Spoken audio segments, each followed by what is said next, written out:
Alright, here we are today at White Brothers with three old violins from around the turn of the century, 1900. American, French, and German. This was made in 1907. Maybe I'll turn off the radio here. I was listening to classical music. This was made in 1907 in Battle Creek, Michigan by Jerome Bonaparte Squire, dated 1907, number 568. We were touching up the varnish on this back here. We made some good progress. It was all scraped away from a shoulder rest. This is a French violin made around 1900. Could be anywhere 1890 to 1910 or 20. It's got a Violins label. Violins à Paris, Rue Quad Petit Champ 46. Got interesting severe arching all of a sudden right there, not gradual. But this was not made by Violins, but by a Miracorp firm. They put the Violins name on it so they could sell it for, get some good money for it. It's a nicely made instrument. And this German one is obviously played a lot. The varnish is worn off on the top there. And this is getting a little purfling put in here in the back. Like this one here, we fixed the corner. We're still touching up the varnish right there. Or was it this corner? Yeah, I guess it was that corner. And we're also going to have to replace the saddle. It's missing part of the wood there. It was a typical German or Saxon technique to, instead of going all the way down with the saddle, they went halfway down and left part of the top on there to hold the saddle, because it's very close to the edge here. Not much room for the saddle to be seated.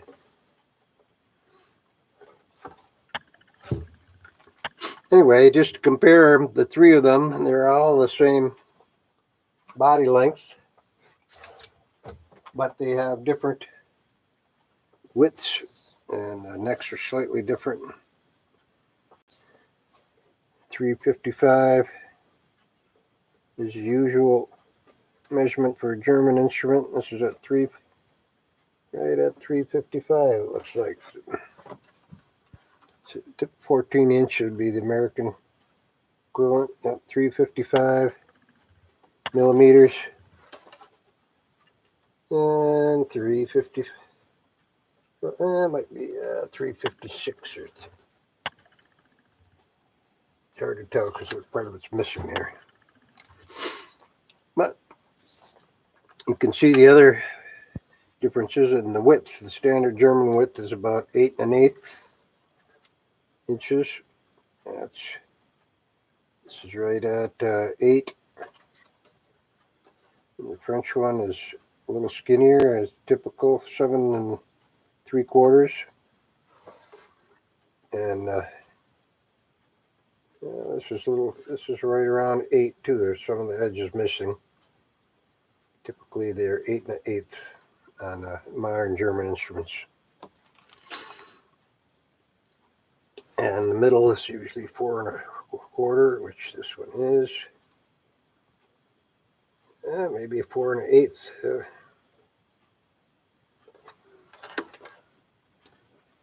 Right around 4. And 4 1/4 for the one made in Michigan. The top dimensions usually around 6 1/2, which is what this is. 6 1/4. And this is wide. And 6 1/4.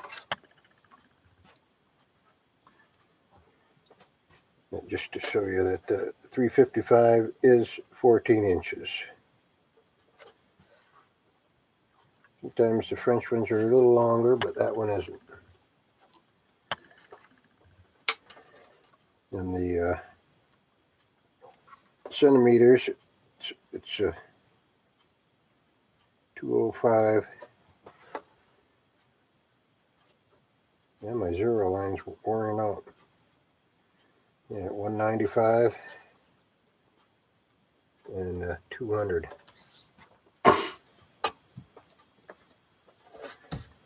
And the side profile is slightly different.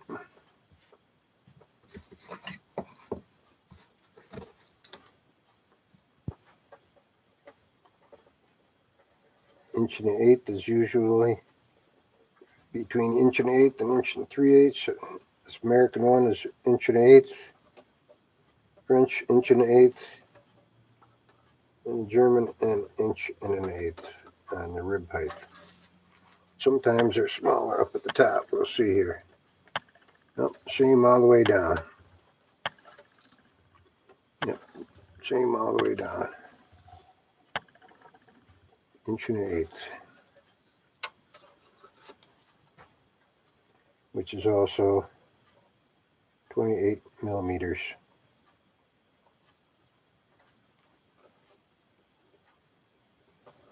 Here's a 30. 29, 30. Yeah, looks like 29. 29 centimeters. Another critical aspect is the arching and how high the fingerboard is. It's normally about 3/4 of an inch. And we have this one slightly above. 16th above, so that would be 13/16. French one, same height, 13/16. And the German one, right at 3/4, which is the standard these days. You can also see differences in the corners. These are similar to the German. Okay, the French like to make them nice and sharp and pointed. They do a very nice job on the purfling as well. Nice little bee stings on the corners. That's the hardest part, is getting it bent into the corner and getting it nice and pointed. And of course the FOLs are slightly different.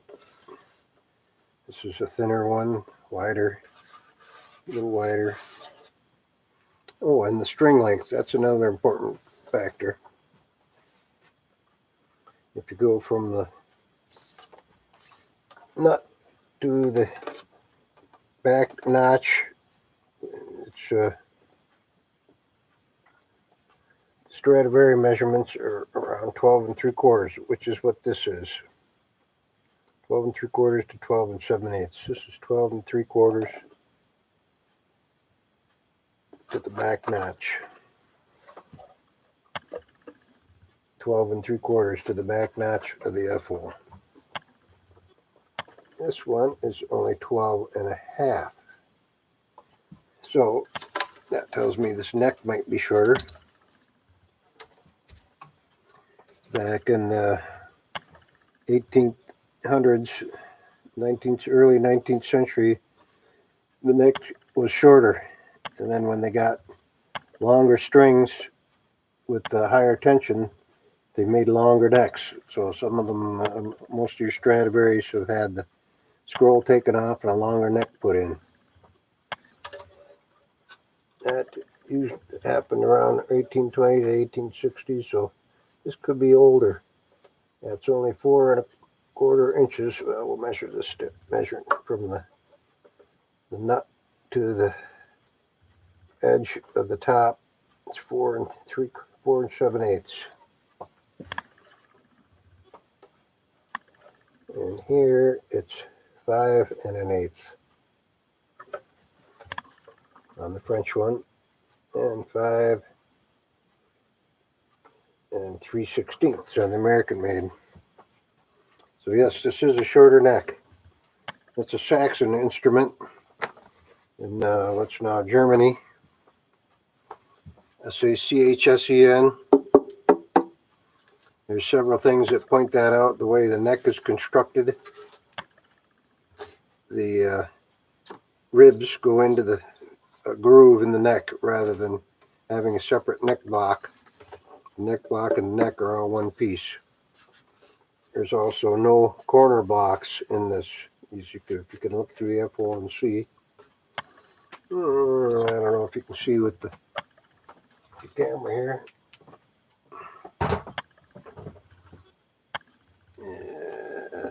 If you look right in there. Oh, I'll have to get my other camera out that's on can go inside there. But there's no corner blocks. The saddle is cut in differently. The dimensions and the corners and the way the fingerboard is made too are all point to a Saxon instrument. This fingerboard has a hardwood layer over a softwood center. I don't know if you can see this that well, but at the end of this, you can see a softer grain underneath. There's a little piece of wood put on top and also on the sides. You can see the joint right there between the top piece and the side piece. It's a little bit of veneer on the top there. You can see the joint more clearly here. That was done because they like the lightness of the softwood, but you can see grooves appearing here from playing and the blacking wearing off. It was dyed black to make it look like ebony. But that's usually either beechwood or pear wood or sometimes deal maple. So this instrument's had a lot of playing. Of course, the scrolls are different too. This American one has more similar to the German. It's a little tighter curl on the French one. This is a little more pointed on the French one as well. The German one's snubbed off.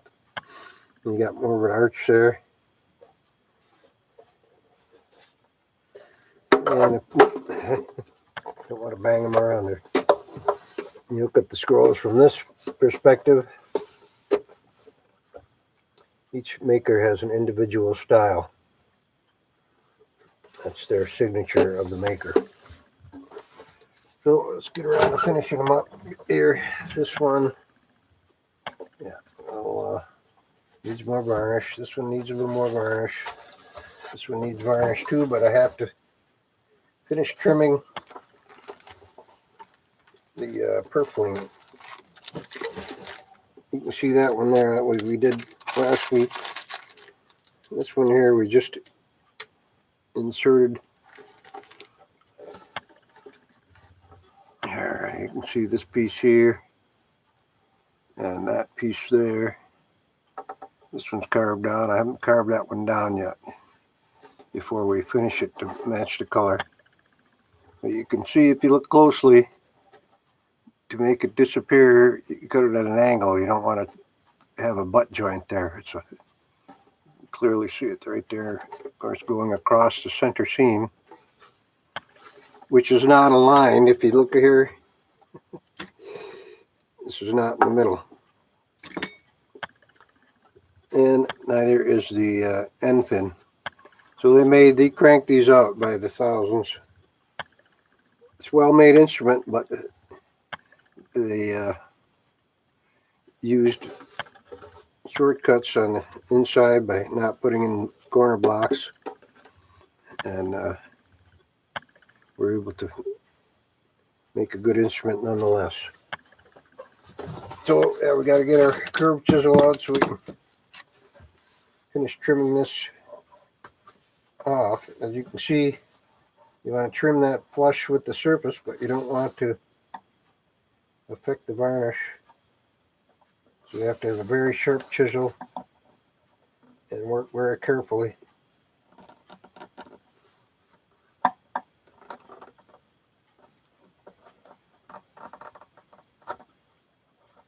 Yeah, you can see that that was darker because of the gluing process. As soon as we take out the excess, it's going to lighten up.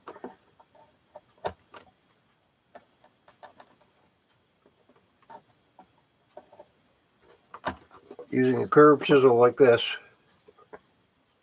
spoon chisel sometimes they call them, allows you to get right down to the varnish without hitting the varnish and cutting the wood out so it's flush. It's the number one thing about restoration is do no harm, do nothing that can't be undone, and keep as much of the original as possible. So that's what we're doing here.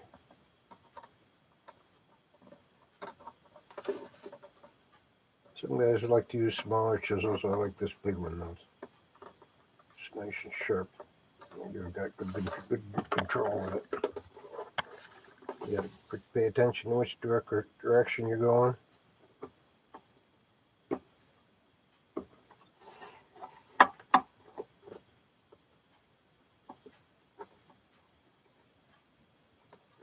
And just take off a little bit at a time.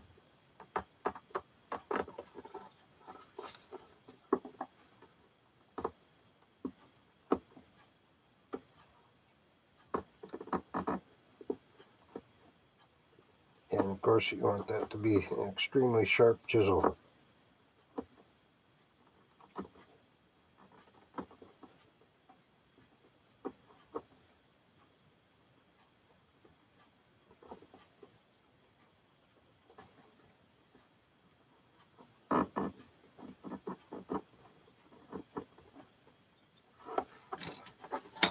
Yeah, right down flat to the surface. I just have some of the old purfling that's risen up a little. We did have to re-glue some of that, and there was dirt and stuff in between.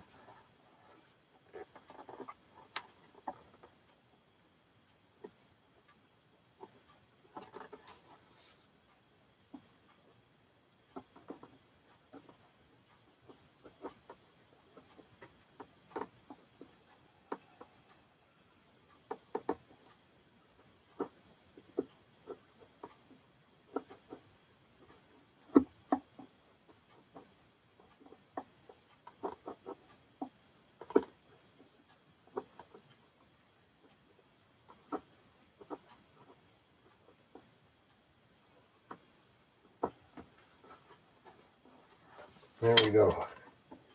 Right down flat. And when you go along like that, that will catch the edge if it's still sticking up.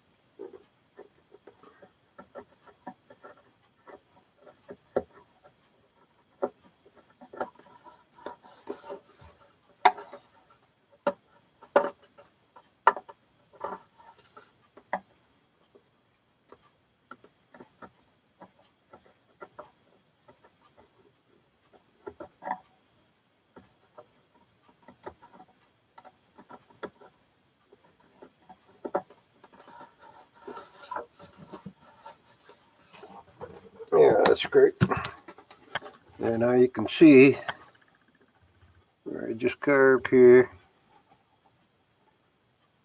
the edges are tapered, so right there is where the old meets the new.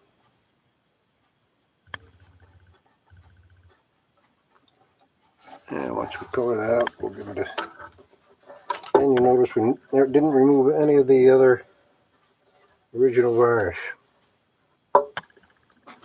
Oh, now we'll put a little sealer coat on that. Got some French polish. That's on my brush.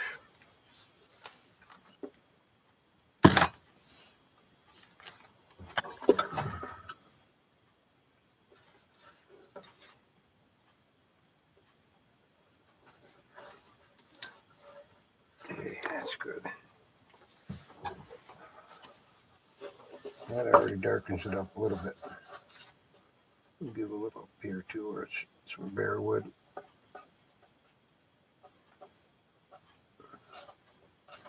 And we did glue that back joint as well.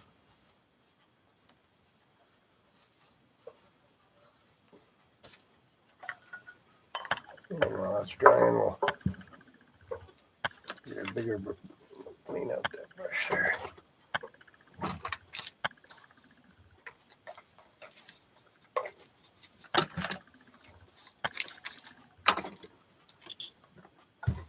Get the varnish out.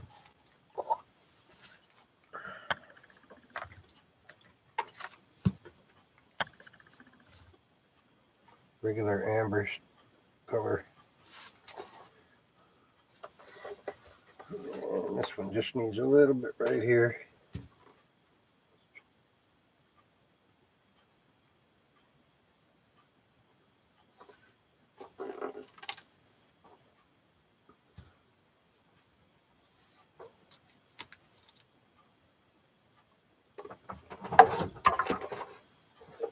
So the French one could start drying.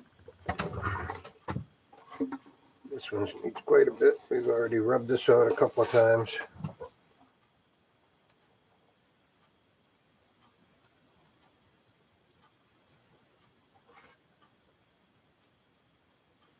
This is probably the 4th or 5th coat. So you can't build it up all at once. It's quite thick varnish. This maker, by the way, JB Square, worked in Battle Creek. He made his own varnish. So it was a little difficult to match up. You probably couldn't see that. I was probably off camera. Wasn't paying attention. Anyway, we just gave this two sides another coat. And a little bit right on this top corner here, edge.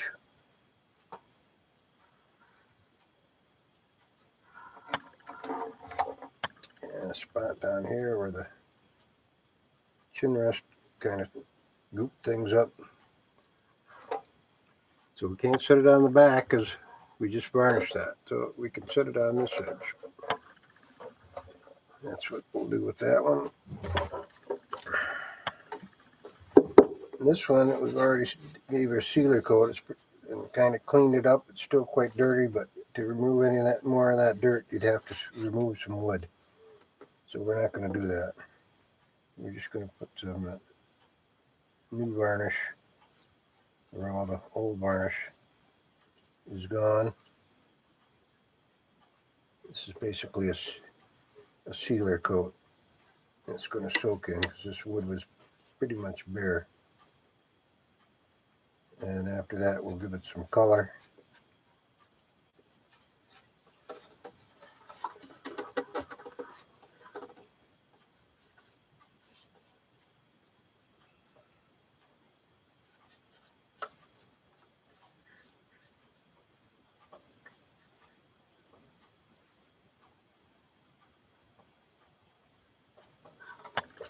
That looks better already.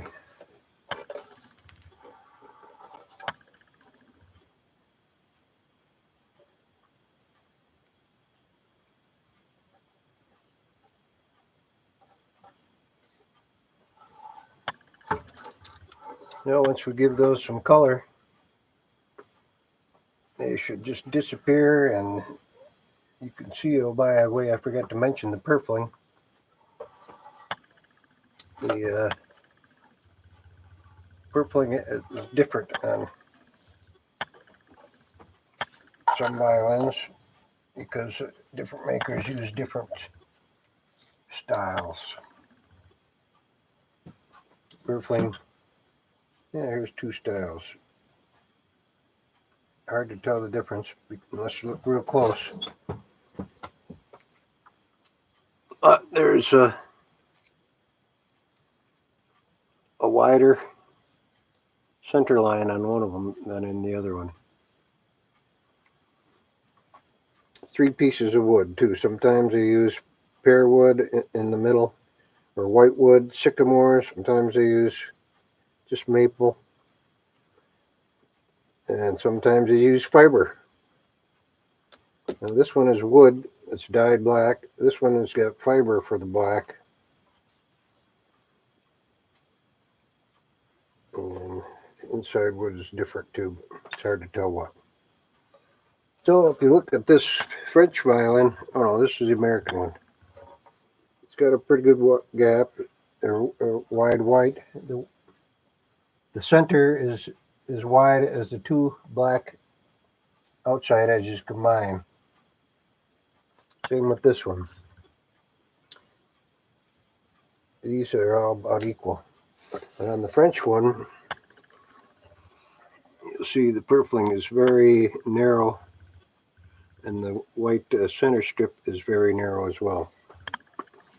Those are all little different things you can use to identify different violins and where they're from, how they're made. It's fun to look at too. So we'll let those dry and check them out next time when we get them finished.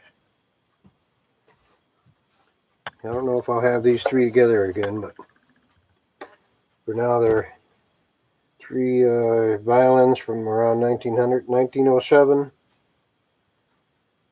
probably earlier, 1880, or as early as 1840.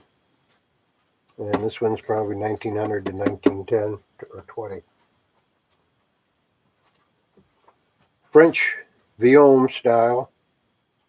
American J.B. Squire, Battle Creek, 1907, and Saxon, Germany, 19th century. There you have it.